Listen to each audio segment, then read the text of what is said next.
자, 여러분 안녕하십니까? 부동산 세법의 김윤석입니다. 자, 여러분들 시험 보시는 너무나도 고생 많으셨습니다.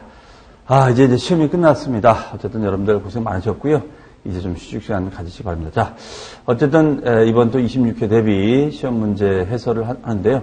이번 부동산 세법은 뭐 전반적으로 평소에 우리가 좀 중요하게 다루는 그런 스타일의 문제들이 줄을 이루었습니다. 다만 이제 계산 문제 중에서 그동안 출제가 안 됐었던 문제가 출제됐지만 뭐 제가 이번 특강 때도 언급했던 그런 내용의 문제가 나왔습니다. 다행히도 어쨌든 뭐 잘 푸셨을 거라고 생각하고요.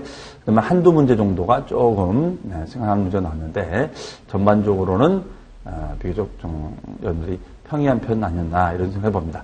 자, 그럼 문제 하나하나 검토를 해보겠습니다. 자, 65번 문제 보겠습니다. 부동산 취득세 표준세율이죠. 자, 이거는 뭐 표준세율 늘 강조했었고 암기를 꼭 하셔야 된다 이렇게 얘기했었습니다. 자, 우리 일반 상속은 천문에 옳은 것을 모두 고른 것은, 자, 요즘 유행하는 게 이렇게 박스를 주고 고르라는 그런 문제죠. 자, 일반 상속은 천문에 28이지만 농지의 상속이니까 천문에 23이고요. 그 다음에 합총공 23, 이런 식으로 외우자고 했었죠. 합유총일 때는 천문에 23. 그 다음에 일반 원시 취득은 천문에 28이고, 다만 좀 함정을 팠습니다. 공유수면 매립이나 간척이 되면, 2.8 아닌가 했는데, 농지 취득이거든요. 이랬을 때는, 자, 이게 이번 시험에서 이제 그 함정이었었는데, 지방세 특례제한법상 공유수면 매립으로 인한 간척인데, 그 중에서 농지가 되면 특례제한법상 천문에 8을 적용해주고 있습니다. 그래서 제외라고 표현을 한 겁니다. 자, 그런데 디귿이 헷갈렸다 하더라도 기역과 니은이 확실하게 맞았기 때문에 기역, 니은을 고르셨다면은 1번과 5번 중에 여러분 답을 하셨을 겁니다. 그런데 니을도 다행히 우리가 일반 상속 외의 무상, 징여일 때는 증사모 3.5%지만 비용이삽자는 2.8이었었죠. 우리 모의 문제라든가 특강에서도 언급했었습니다. 따라서 리을도 맞는 거를 암기해 주셨다면 디귿이 헷갈렸다 하더라도 답을 5번으로 할 수 있지 않았을까 이런 생각을 해봅니다. 자, 66번입니다. 등록명세 종합문제 한 문제 예상했었는데 역시 한 문제 나왔습니다. 옳은 것은요. 1번 부동산 등기에 대한 납세지는 주소지가 아니라 소재지가 되겠죠. 자, 틀렸고요. 2번 등록을 하려는 자가, 자, 이 문장 많이 강조했었습니다. 신고물을 다하지 않았을 때 납부상의 실익을 달성했을 때는 무신고 가산세가 부과됩니까 안 됩니까? 안 되죠. 이런 것을 뭐라고 했었죠? 그렇습니다. 신고 의제라고 했었죠. 그 다음에 상속으로 인한 소유권 이전 등기, 상속이 2.8이니까 2%를 과세하지 않잖아요. 그러니까 어떻게 됩니까? 천문의 15가 아니라 천문의 8이 돼야겠죠. 틀렸고요.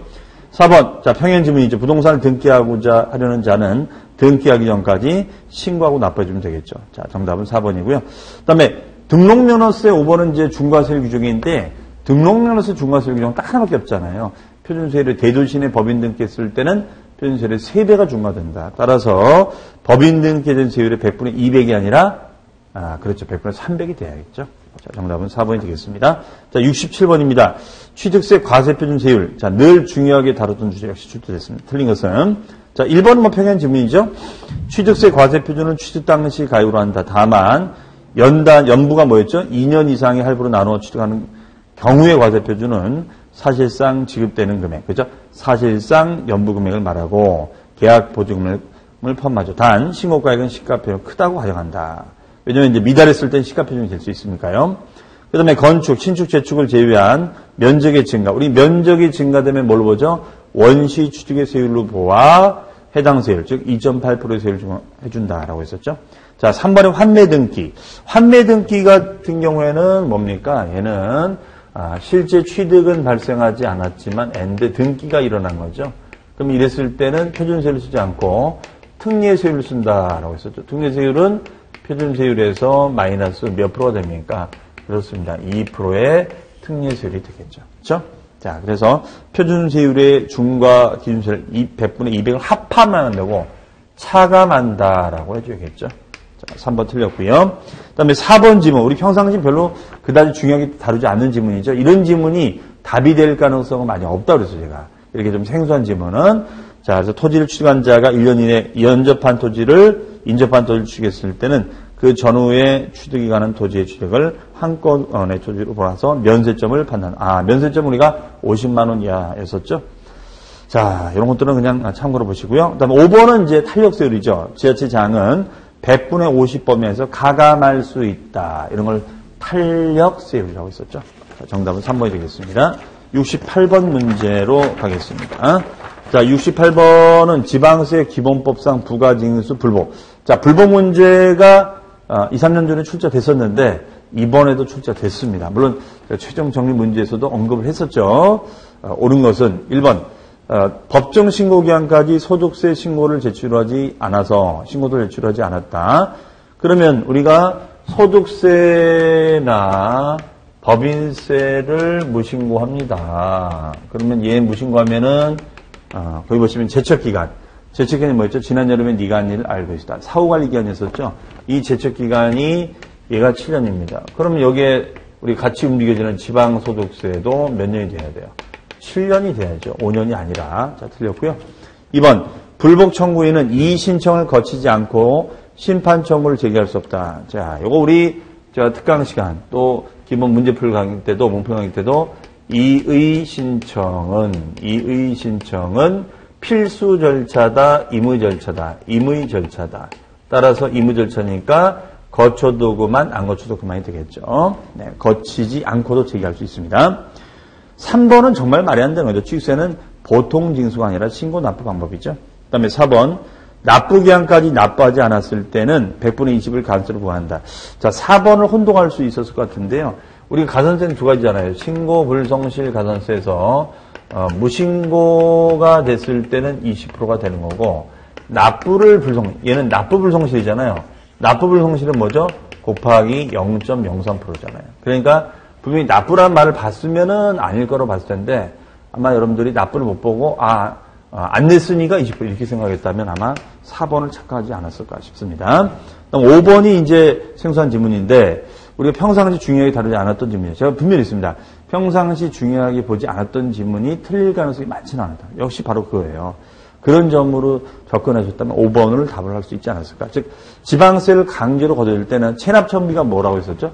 자, 그래서 우리가 용어가 중요한 겁니다. 일단 순발력이 필요한 거죠. 체납처분비라는 것은 압류 집행, 우리가 세금이 체납이 돼서 재산을 압류하고 매각할 때 들어가는 비용을 말합니다. 그러면은 밀린 비용이 체납처분비가 제일 먼저 빠져나가야죠. 그 다음에 본세인 지방세, 그 다음에 가상. 왜냐면 가상금은 지방세가 발생돼야지 나중에 붙는 이자잖아요. 그러니까 이자를 제일 나중 순서로 변제 순서를 정해주겠죠. 자, 그래서 정답은 5번이 되겠습니다. 그 다음에 69번입니다. 취득세 납세무자에 대한 문제인데요. 옳은 것은요. 네. 1번 취득세는 부동산에 준하는 자산, 어업권을 제외한 각종 권리 등을 취득한 자에 부과한다. 이거는 과세 대상이죠. 우리 과세 대상에 제가 늘 강조했습니다. 회 중에 좋아하는 무슨 회? 광어회. 권자는 광어회밖에 없잖아요. 광어권, 어업권, 회원권. 근데 어업권을 제외한다? 그 다음에 부동산에 준하는 자산이 뭘까요? 차량, 선박, 항공, 기장비죠. 그렇죠? 자, 이걸 제외한 각종 권리. 그러면 특허권, 지상권, 전세권 들어간다는 건데 말이 안 되는 거죠. 자, 2번은 너무 많이 본 질문이잖아요. 다른 것이 헷갈렸다 하더라도 2번은 완벽히 맞는 거지 않습니까? 주체구조부 하나가 되어 건축물의 효용을 이루고 있었을 때 주체구조부 취득자 외의자가 가설한 경우에는 가설자가 납세금을 지는 것이 아니라 주체구조부의 취득자가 함께 취득장소로 본다. 이게 바로 주체구조부의 간주 취득이 됐었죠. 그렇죠? 자, 정답은 2번이 되겠습니다. 그 다음에 3번 질문 너무나 많이 강조했잖아요. 법인 설립 시 두 번째 줄 과점주가 되면은 취득한 것으로 본다, 보지 않는다, 보지 않는다, 봐준다고 했었잖아요. 역시 나왔던 질문은 또 나온다. 그렇죠? 자, 4번도 많이 본 질문. 토지 지목을 사실상 변경해서 가액이 증가됐다면 취득으로 보지 아니한다? 왜 보지 않습니까? 간주취득인데. 보지요. 자, 틀렸고요.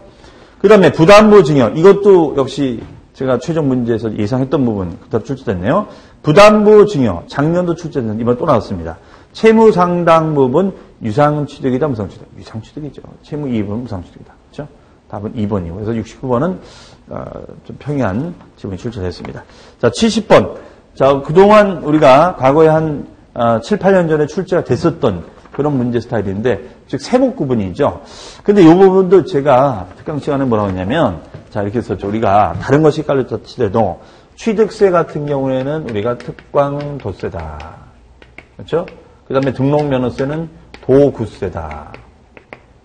그렇죠? 그 다음에 재산세는 시군구세다. 그 그럼 여러분들이 다른 것들은 뭐 긴가민가 헷갈렸다 치더라도 요게 기억나셨다면 여러분들이 고르실 때, 선택하실 때 도구세가 밖에 없다는 것. 이거 제가 특강 문제에서 취득세 특징에서 비교해서 정리해 드린 거죠.